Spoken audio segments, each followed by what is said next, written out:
So this is Perfect. me, Glenn Pfeffer. I'm an orthopedic surgeon at Cedars, and we do a lot of CMT foot and ankle surgery here. It's been a great passion for my 30 plus year career. We're going to talk about several things today. I've spoken to many of you before about the causes of CMT foot deformity, but we're going to go over that again briefly. We're also going to discuss treatment options, and then some important research updates that have taken place over just the past few years, much to the thanks of the CMTA.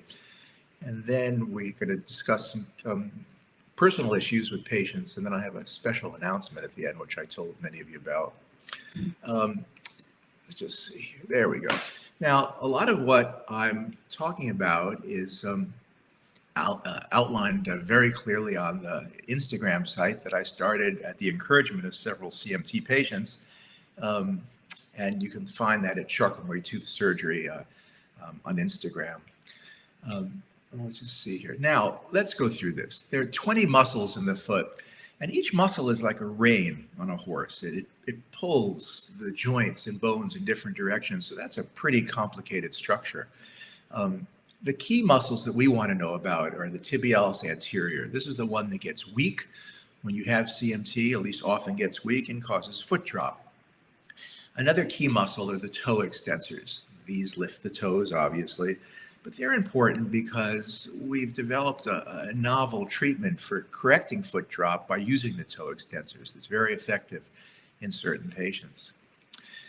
The peroneus muscles, the peroneals, these are on the outside of the ankle, and this peroneus brevis muscle is the major stabilizer of your ankle.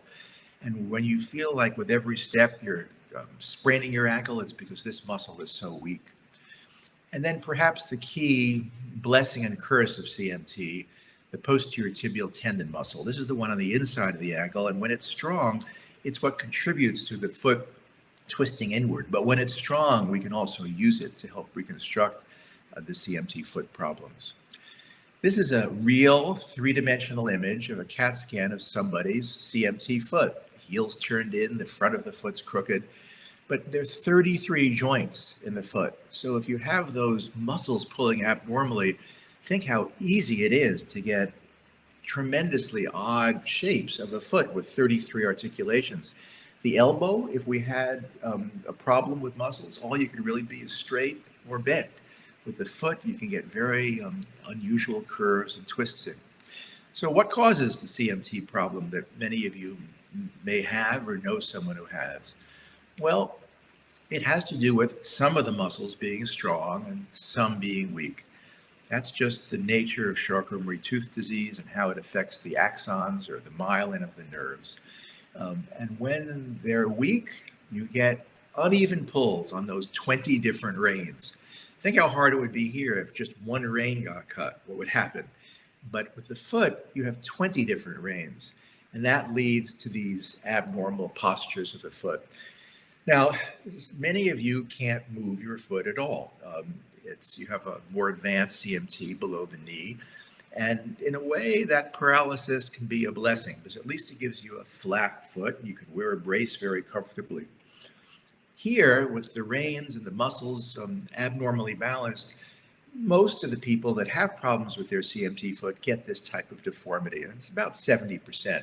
Here's a mild one with that mild cavus or high arch, more moderate with more involvement of the toes, and here's a very severe one. This is an actual CAT scan of a patient I operated on recently from Bangladesh. This is her leg, and look at her foot going 90 degrees to her leg. Now, as the muscles, remember the tibialis anterior and the lateral muscles, the peroneals get weak, this is what happens. The foot drop develops.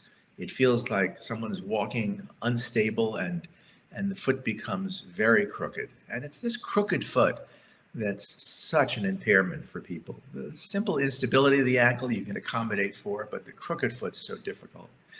And as the muscle that lifts the ankle becomes weaker, the toes start to work. Those toe extensors start to try to lift up the ankle, and that causes the toes to get worse and worse and more deformed.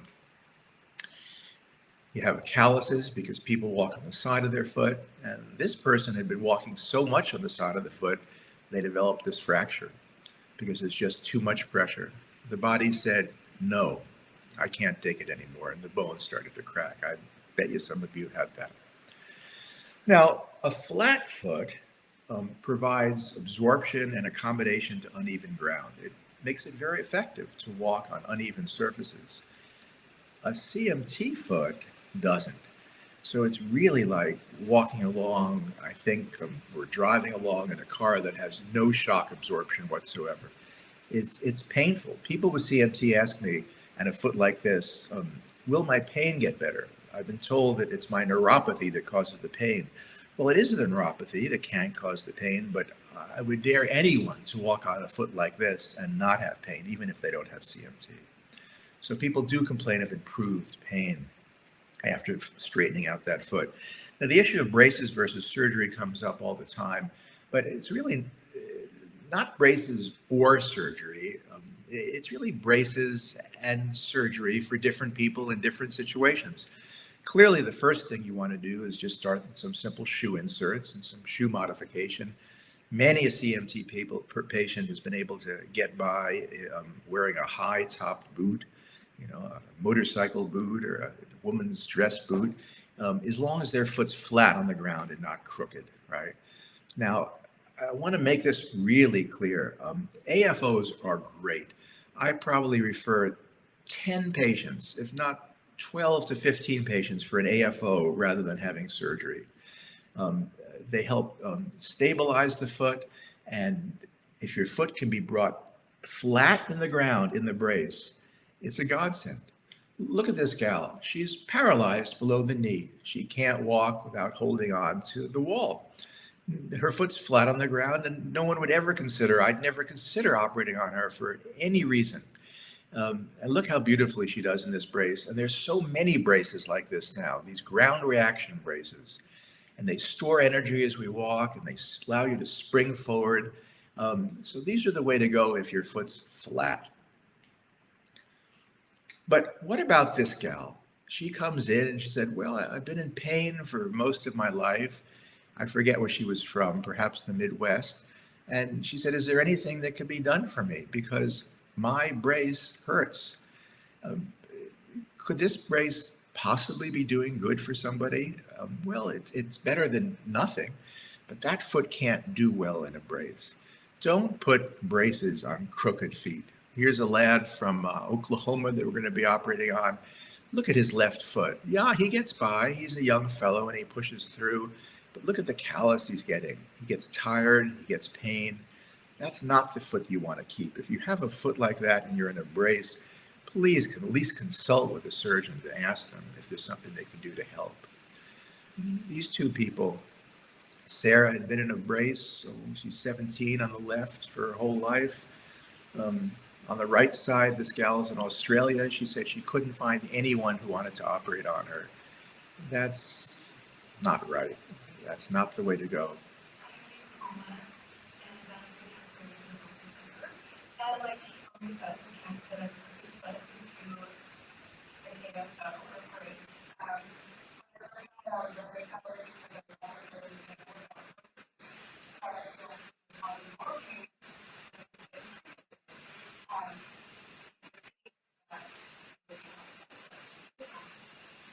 I don't know if you could all hear that, but that was Alma, and I was wondering what to say about braces and surgery. And she came in last week and she said, boy, I've been put in this brace and my foot's painful. I said, could you just convey that message to people? And those were just her words. She has a crooked foot and she hasn't done well. But she didn't know there was any other option. I just want to leave you with the thought that there is another option for the crooked, stiff foot. Now, what are the options? The goals of surgery is to get a flat foot on the ground, create a stable foot so you're not toppling over with every step, and ideally to eliminate braces. Do I see patients that come to me and say, well, yeah, I might do better with braces, but I don't want to wear braces. I'm 16 years old. I don't want to be in braces if it could be avoided. I'm 60 years old. I don't want to be in braces. Or they might say, I've tried braces, but they're uncomfortable. So these are the types of long discussions I have in the office all the time with people. It's a hard decision. And this could be you as a patient, but it could also be me. I don't want to be operating on people and making them worse. So it's a long, thoughtful discussion with people. And it has to do with risk. Would I run into this fire? Would you? If, forgetting the foot issues and getting up the stairs. But would you go into that fire and for some reason? Well, yeah, I think many of us would if the reward was great enough. So what's the risk and reward of CMT surgery? Well, these people all took the risk. Here she's just 2 weeks post-op on the right. Both feet were the same on all of these patients. Already the foot's stable and she could move it up and down. Look at the left foot. Both feet were just like that. After surgery, now a balanced foot that can move up and down. Same thing here. That's after surgery. This is before. Both feet were just like the right foot. She's on the preoperative table getting ready for an operation. Here's a gal from Oregon. It was interesting here because only one foot was really involved. And you could look at her left foot and it was very uncomfortable for her. And she sent me this text maybe about a month ago, or this message, and said, "Thanks, Dr. Pfeffer, for giving me a flat foot and allowing me to walk without pain." So. Or here, the video I was showing you before, Sarah.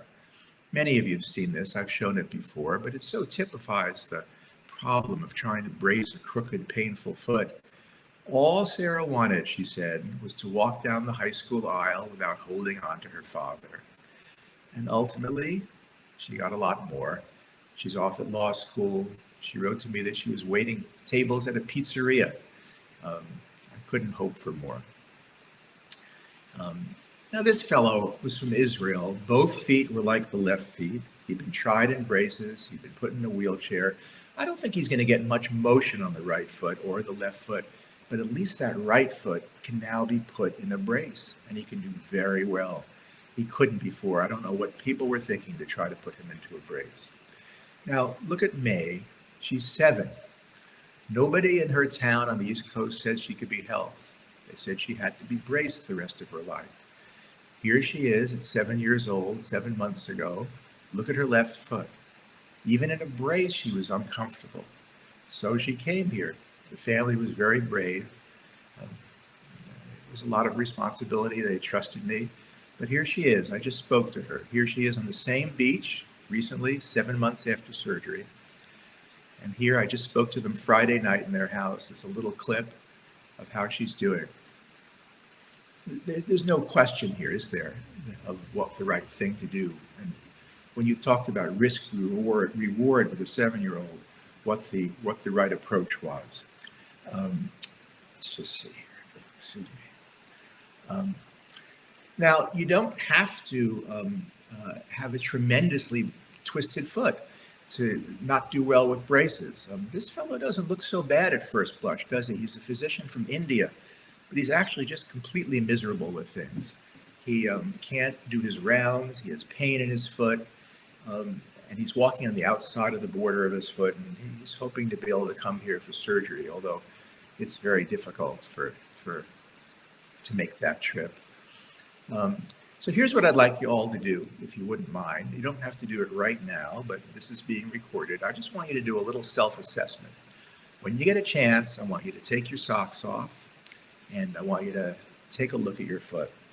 And if you don't have a bad foot, I want you to tell a friend who does have a bad foot that's not doing well in a brace to do this. And just look at the bottom of your foot. Now, you don't have to have calluses this horribly on the bottom of your foot. No. It doesn't have to be that bad. But these calluses are a sign that you're not doing well and that you're walking very crookedly in a brace. If you have those calluses, I can help you, as can others, with an operation. And this person doesn't have much motion. You may not have much motion. But if you can do this, if you can strongly draw your foot inward with some strength, you also can be helped with surgery. Now, many other people can be helped with an operation, but in this case, in these cases, if you have those calluses or you have that muscle, and you're not pleased the way you're doing, you should get your foot fixed. Someone asked me, how old a person have I done? I just operated on somebody who was 75 years old, who was just at their absolute wit's end with things. Now, you don't want to just take my word for it. I'm constantly asking people how my patients are doing. Apparently, there are chat rooms available, and I want to know what's going on. So what we're doing is we're starting a study. Many of you may have participated in it. I want to thank you for that. But we're using patient-reported outcomes. These are the NIH PROMIS scores. So look on how patients are doing after a year, and we'll finish up probably in about 11 months. But just with these 41 patients, you could look at the pre-op scores, and this is a PF stands for physical function, and PI stands for pain interference. And the pain interference is not just that your foot hurts during the day, it's how the pain affects the entire quality of your life and your mental health and your outlook on life. And these scores significantly increased. To go from, these are very highly significant changes and improvements in pain function and pain interference. And, oh, I want this advanced now. Excuse me, this got stuck. All right, why did that happen? Give me 1 sec, please. All right, we don't do that. And if you look here at a very broad stroke of patients, and this is patients who are in this study. There are certainly other patients that are not in the study, but 74% were very satisfied with surgery and 23% were satisfied. We only had one person here who was sort of indifferent to the results. But those are excellent results for a very complicated surgery for complicated deformities. Now, there are problems that could occur.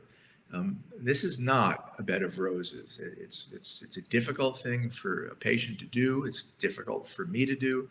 And there can be issues that occur, as with anything in life. There can be a problem going to the grocery store, and there can certainly be a problem launching a spaceship, and there can be problems with surgery. These are the ones that we've had. The ones that were most surprising were the overcorrections. And several feet, 3 feet that I know of, actually got to be flat feet. And people said, how did that? Other doctors have said, how could you ever create a flat foot out of a high-arched cavus CMT foot? But the techniques that we've been developing, which are so powerful and helpful, led to an overcorrection. I certainly understand why this happened. I only know one person who needed to have it reoperated on. And they're doing well, as I understand. But out of 81 patients, to have these problems is remarkably good. They're very low complication rate, but they are there.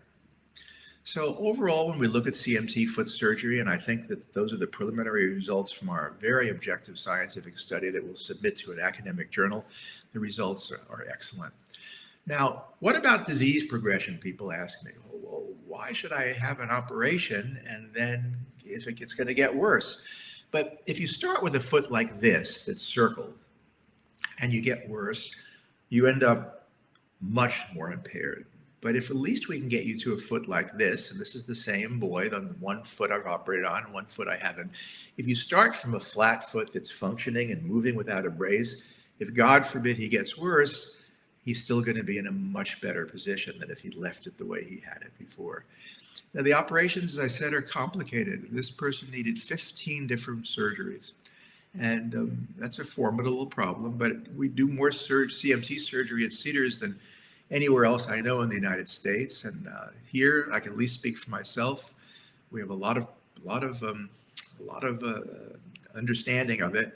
And the results, I think, are excellent. I would encourage you, though, to speak to other people.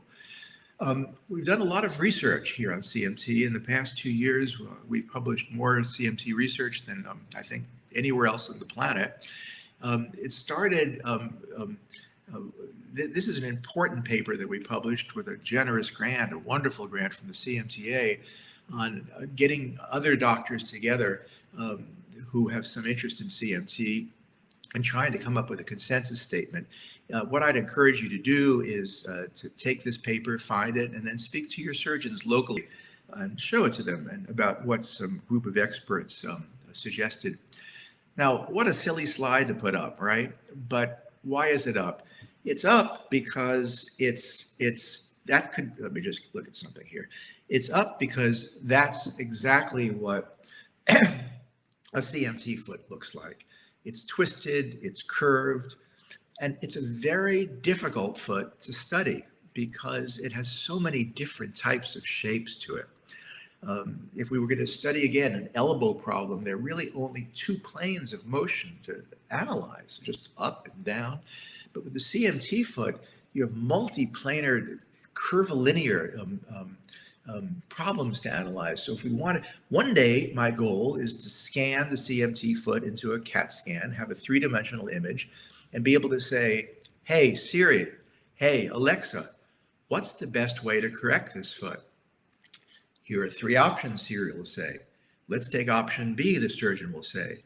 And in the operating room, small little jigs for a saw blade will be printed out, perhaps programmed into a computer, and then Rob, the computer, will do the surgery in half the time that we can do it now with tremendous precision.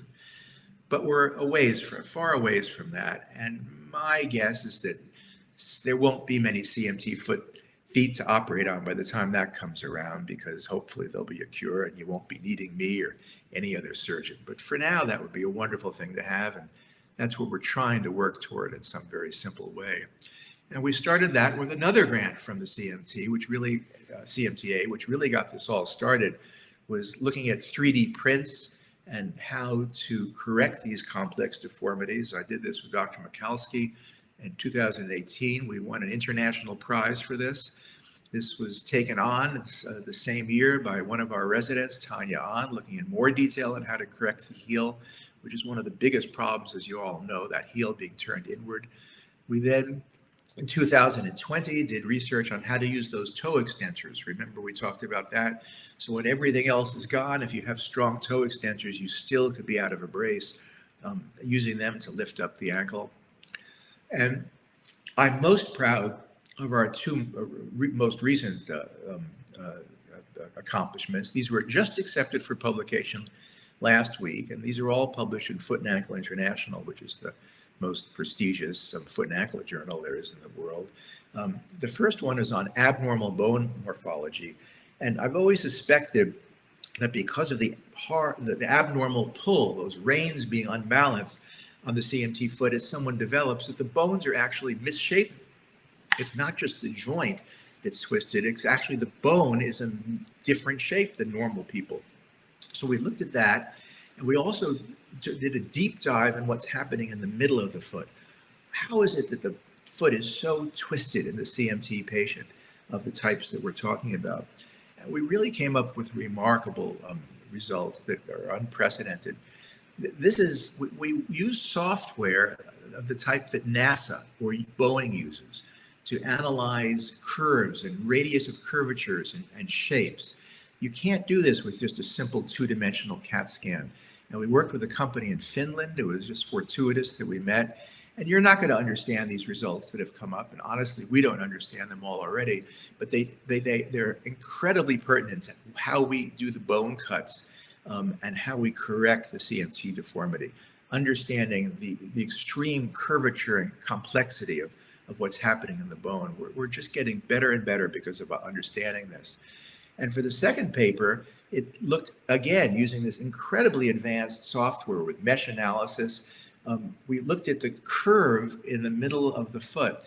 You can just see what's happening on this slide on the right. I don't have my pointer, but their foot's tremendously twisted around. And that's not just in a two-dimensional plane. That's a very complicated deformity. That's like this. And you can't just correct it by making one saw cut. You have to take complex wedges and soft tissue releases. So I'm very gratified by this, and this is really just the beginning of the next probably 3 or 4 studies that we do here at Cedars. Now, this is going to be pretty gnarly. I'm always torn. Some of you say, I want to see surgery pictures. Others say, I don't want to see any surgery pictures. These are going to be, if you don't like blood, these are sort of gross surgery pictures. And I can't put it any other way as a warning. Just close your eyes. I'll tell you when to open them again. But for those of you who are interested, they're really quite fascinating, I think. Now, before we start, I'll just tell you about one other study that we just got published, which is a study that talks about the use of a pain pump in surgery. I was not pleased with the amount of pain that some CMT patients had after surgery. In spite of giving heavy dose narcotics, some people just had unacceptable amounts of pain. So what we, I just want to check this again here, sorry. What we did is we started using a pain pump, and it's a very cool device, and it's changed things completely. Some patients had no pain pump for their first foot and a pain pump for the second. And just when you have pain, you push a button and pain medicine is infused around the nerve. And that's been a wonderful thing to take pain away for the first 3 days after surgery. Now, again, let me just show you these videos. The posterior tibial tendon is that key muscle that's deforming the foot. Let's take a look at this. Here's the tendon that we're removing. This is a right foot. And there's a special technique that we use. I want to write an article about this and sort of popularize it more with surgeons, because we're taking the tendon out far out into the foot. Most people tend to cut the tendon shorter, but this allows us to very carefully titrate the tension. When you hear surgeons talk about this transfer, they'll say, oh, we didn't have enough length and we had to make it very, very tight. But by doing this way and taking a small amount of bone, it gives us a tremendous amount of length for the tendon. Now, this is incredible pictures. We bring the tendons up to the leg on the inside, and then we bring them across to the other side. Now, I warned you to close your eyes if you don't like this, but they're really beautiful. I mean, people have to go scuba diving and climbing Everest to see amazing things. Every day of the week, I could see amazing things right in my own operating room. So we take these tendons now, which were on the inside of the foot. In this case, we've taken 2 tendons, not just one, and we bring it to the top of the foot. And then we're going to end up plugging those into the bone. This is it's a little different surgery, but you see it going into the bone, and then we spend a lot of time getting it perfect. It just has to be perfect tension. And we get that right, and we put a plastic screw into it. And this is why people can see a corrected foot just 2 weeks after surgery, because it's all there. So nervous, people come in after 2 weeks, the first 2 weeks, and there's some sutures to take out, but they look at their foot, and I can only remember back to Katie. She didn't really want the first surgery. She had fights with her dad about it, but she had it. She was probably 22, and she looked at her foot, and she turned to her father and said, Daddy, I want to do the second one. And it was just wonderful. And she did, and she's doing great now. Here are the types of wedges we take out of the heel. They're complicated wedges to move the heel over. Now, this is a fairly graphic film, but this is orthopedics. This is what we do. If you have a total knee, this is what happens. If you have a total hip, this is what happens. If you have a hip fracture, this is what happens. This is actually very delicate surgery compared to the entire field of orthopedics. My wife was watching this. She had a jaw operation. She said, if I'd ever seen that this was going to be done for my jaw, I don't know that I could go through it. She said, maybe you shouldn't show this to people. But this is what we do. This is what orthopedic surgeons do. This is what carpenters do, and it's worth seeing if you like seeing things like this. But again, it's a very delicate surgery that I do compared to other orthopedics. Here, the heel has been freed up. Mandy found this one particularly difficult to watch, but it's a wonderful video because all the people I see with failed CMT surgery, and unfortunately there are quite a few people I see that have been operated on elsewhere, the surgeries failed because the surgeon couldn't get the heel into the right position.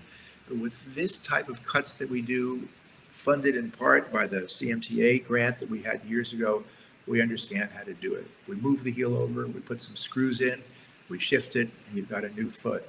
We have to make bone cuts in the front of the foot usually because of the twisted nature in the front of the foot. But sometimes we have to take big wedges out of the middle of the foot. This is harder. I may have to do this on a young woman, if you're listening, hi, on Monday to get her foot flat. The goal is to get the foot flat. Someone has to leave the operating room with the foot flat, with tendons that are balanced, that hopefully will keep working to keep somebody out of a brace if at all possible. The plantar fascia, we've all heard of plantar fasciitis. This is very tight on the bottom of the foot. We cut it to let the foot gradually get into a more flat position. Fixing the toes can be a formidable problem. Sometimes if they get very bad, like in this case, we actually have to wait to do it at a second surgery. But it can be done, and the foot can be turned into something that could even fit into a cute shoe. 6 weeks not walking on it, not so bad. Then 2 weeks weight bearing in a cast boot, and then physical therapy, and physical therapy, and physical therapy, and a long recovery and working hard. People, if they do the second foot, they often do it 10 weeks later, and they just have a very difficult 6 to 8 months of recovery, but at least it's behind them and it's done with. What happened there? Well, this is the study about the indwelling nerve catheter that I'm so pleased about using. And I ask patients to stay in LA for 2 weeks. It's a lot of surgery. We don't want problems. I'm amazed people are able to do it so well. They come, some have family, some have friends, some stay in an Airbnb. I've had one family rent a house in Malibu, but not such bad. This is not such a bad place. This is a view from my office one night a few weeks ago. And that's it. We're done with my talk, and we're going to have some of my patients add words to you. I just want to add one thing. I guess if the tech people are there, just hold on for a sec. I just want to mention something incredible, which I told you I would. I had a man in my office. He said, you know, a patient of mine, he was very grateful for his surgery. And he said, you know, it's such a shame. He said, people have insurance and that lets them come to Cedars, but this is not easy to do. And it's a financial burden. By the time you come to Cedars, get an Airbnb, maybe have babysitters back home, this could cost up to $5,000 for a family. And I said, yeah, it's difficult. And then to my shock and wonder, his empathy just overflowed.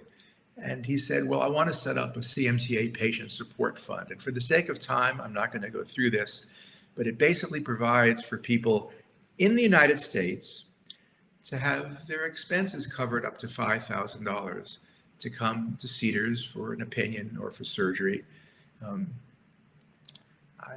I was stunned and remain stunned at his generosity, and other patients of mine have followed. So it's not an unlimited fund, but it's there. And that's it. This is how you could find it. Take a screenshot of that, and then you'll have to apply. And please, it's only if you really need it to apply for it. Okay, so that's that. Now, what do we do? Well, let's, if you could stop sharing your screen so that we just have people on stage and not a slideshow, that would be wonderful. Well, let me do this. Let's just, Deb, are you there? We'll bring Deb Weber to the stage, please. We have our tech wizards helping with this. Well, you know what I'll do while we're waiting? Am I on there now? Yes, Dr. Pfeffer, you're on the screen. Let me introduce just in a row so we don't go back and forth 3 patients that we're going to hear from. I don't know if Brandon's there. He was going to speak, but I don't know if he made it. This is Deb Weber. Deb's from the Midwest, and she came in, and she's, I don't know, probably in her young 50s, and she said, is there a better option for me? I'm having a hard time getting by. The next person we'll hear from is little Graylin. She's 12. She's from Chicago. Her left foot's been operated on. She was in braces with a foot that wasn't flat. She was very painful. She had the right foot operated on. Oh, I forget now what it is, maybe a month ago. And you can see the results she has. And the third person we'll have is Miriam. Miriam's from San Francisco area, and I'm just going to play this brief clip that she had right after surgery, and I haven't spoken to her really for about a year now.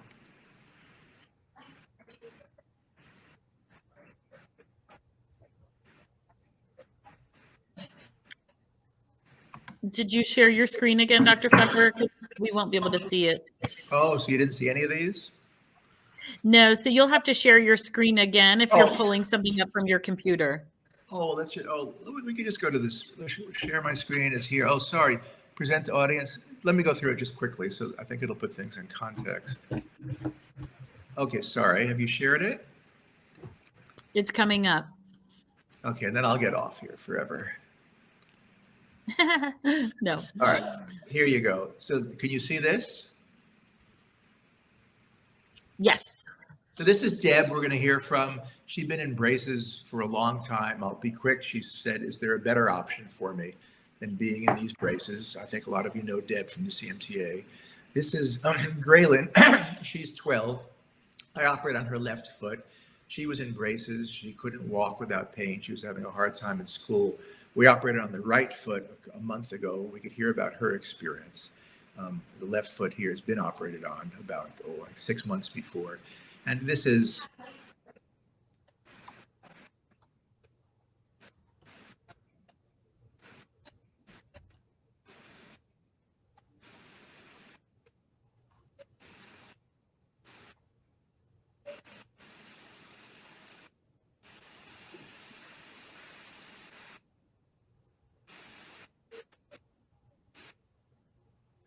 we don't have sound on her, Dr. Pfeffer. all right. Let's forget. I'll drop Yeah. that.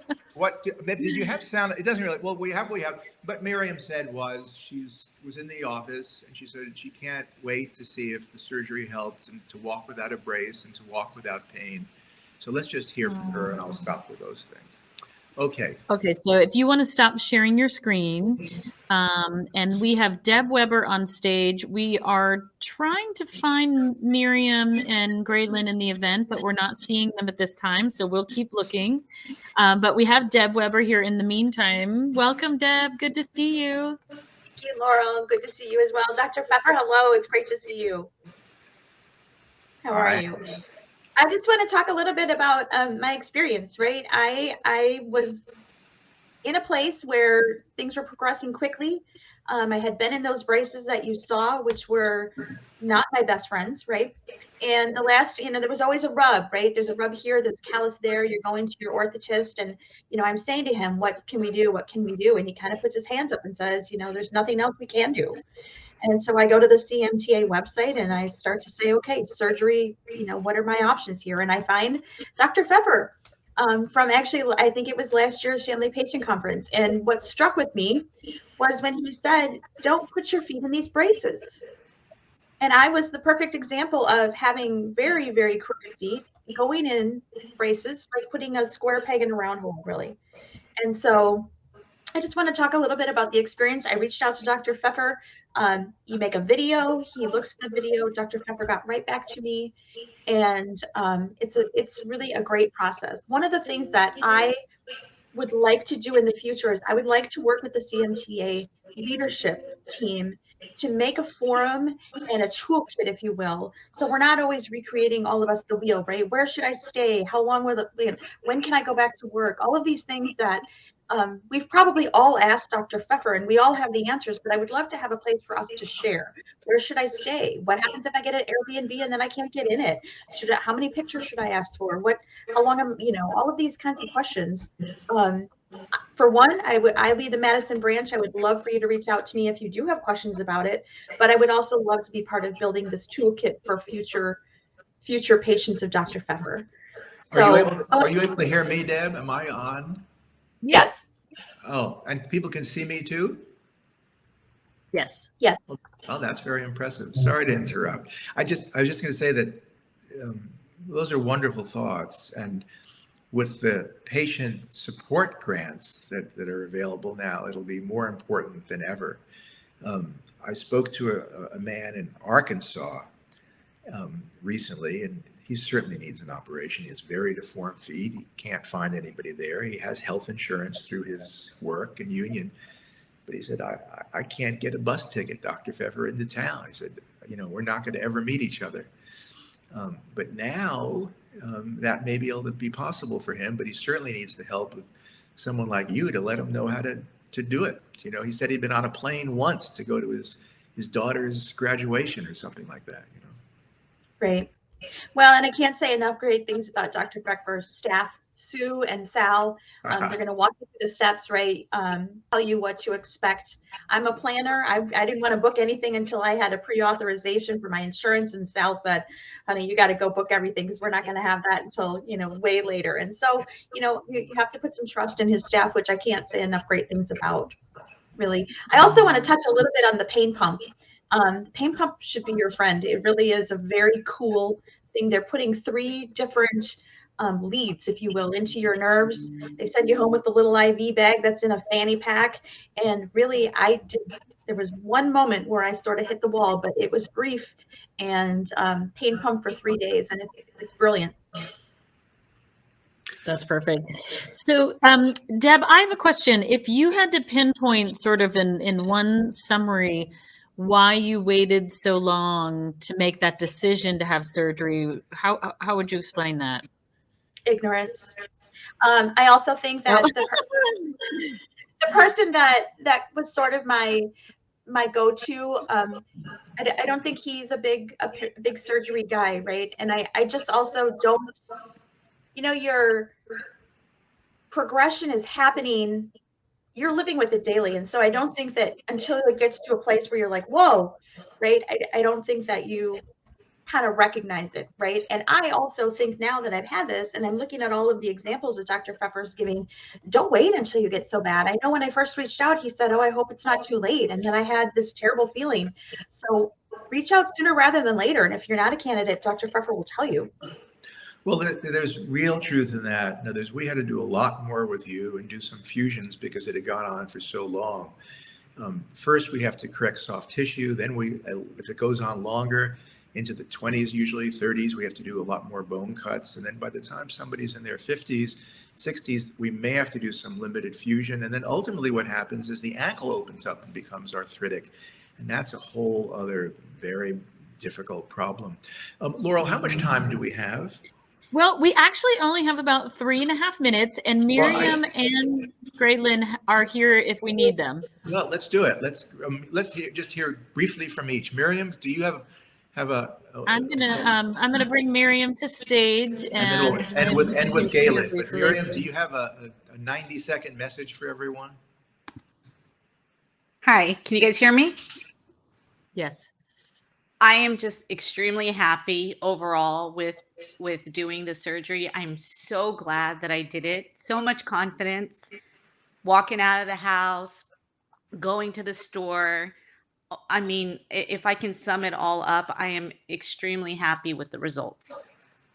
You said before that you had a dream that you could shop and go to the grocery store. I just spoke to you recently. Has that dream come a bit true? Yes, it has. It has. I can walk through the grass when I go watch my son play baseball and not worry about my foot spraining and not having to go look for a path that's flat or concreted. I'm just so happy. I didn't think that there was anything for people that had CMT. Well, God bless. To hear that there is. Yeah, that's wonderful. And is Galen there? Let's have the final word from Miss Garcia, who I think is 12 years old. Okay. If tech support, if you're able to bring Galen Garcia to the stage, that would be wonderful. She's it. I can see her signed in. Hi, I'm here, she said. Yeah, I know she's in the session. And I know while we're waiting for Galen, everyone, I know that so many questions came into the chat. We will get a copy of those questions and we can share them and with Dr. Pfeffer, and we can try and get back to you and get your questions answered. And he also has webinars on our website that answer a lot of these questions. And I'd also add that almost every Sunday, sometimes to my wife's dismay, I spend a couple of hours speaking to patients just on Zoom calls, looking at their feet. There's not been a charge for anything. And you can go back to that Instagram that we talked about, the Charcot-Marie-Tooth surgery. And I started it with the inspiration of some CMT patients. And I was sort of embarrassed at first, but I think it's helped a lot of people and helps me understand CMT better. So don't hesitate to send me an email.